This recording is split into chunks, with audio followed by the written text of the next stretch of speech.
Alright, let's look at lesson 7-6, page 226. Here we're making line graphs. As we've talked about it before, line graphs are often used to show how something has changed over a period of time. Okay? In a line graph, the first thing you should always, before you can draw the graph, you should look at your data and see what kind of time span you're working with. Are you working with days, hours, month, years? How much time are you working with? And then second, what is it that you recorded over that time? Did you record the temperature? Did you record how much you grew? Did you record how many things you ate? Perhaps how many candy bars you ate during that time? What data did you record over that period of time? So, let's say we're going to make data where you ate something that you like to eat. Let's think pizza. Oh, yeah, let's try something that has single units. Even though they're not really good for you, let's work with hot dogs.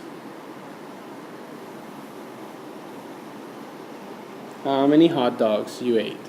So your title would be number of hot dogs eaten in, let's work with a short amount of time. Let's work with days, and let's record the data for 1 week. So let's stop here. First thing you should do is make the title very clear. So let's be really specific with our title. How many hot dogs eaten in 1 week? Now we're ready to draw our graph. We don't have any data. I'm just going to make up the data, but I will show you how it should be done.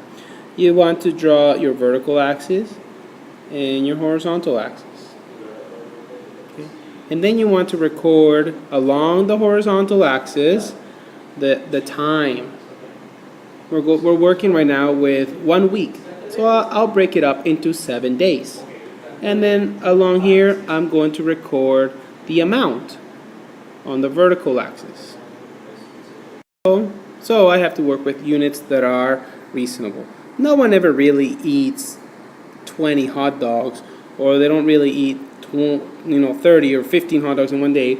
Normally, if you were going to eat hot dogs, let's say every day for 1 week, which I don't recommend, do not do it. This is just an example. But let's say you were to do it. You probably might eat 1, you might eat 2, or you might eat 3. Okay? And then we have the days of the week. Monday, Tuesday, Wednesday, Thursday, Friday, and the week goes on for 2 more days.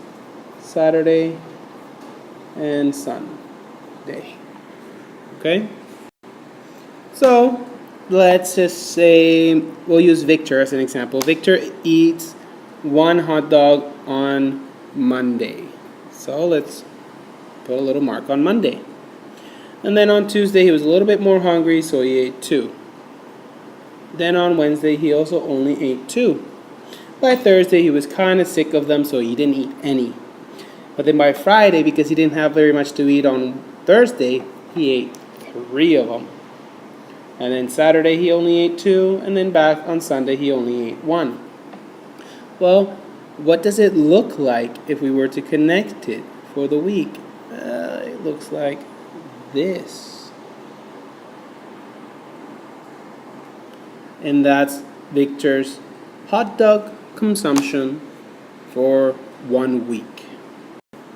This, of course, is not true. I just made this up just to show you how you should record time on the horizontal line and amount on the vertical line. Let's look at the question on page 226. Number 1. Rosita's class keeps a record of books borrowed from the class library. A different student keeps the record each week.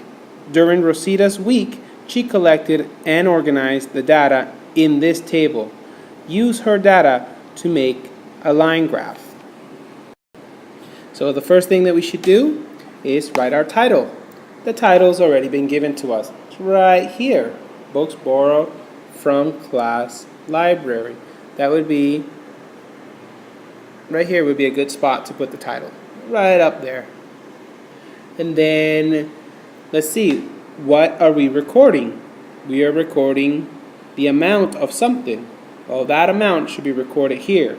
And that's the number of books. Okay? Let's choose a good increment to separate. So let's see. We could probably do it by twos. We only have one odd number, but let's say if we were to do 2, 4, 6, 8, 10, 12. That would work because our highest number is 12. So, on the vertical axis we have the amount. On the horizontal axis we would have the days. We're working with only 5 days of the week. Monday, Tuesday, Wednesday, Thursday, Friday. Or if you didn't want it to be so crammed, you could use every 2 lines. Monday, Tuesday, Wednesday, Thursday, Friday. And it spreads it out a little bit nicer. After you've labeled everything, over here, number of books, down here, days of the weeks, title, you put in the dots, and the very last thing, you connect the data points. And you make your line. Okay, I hope this explains everything.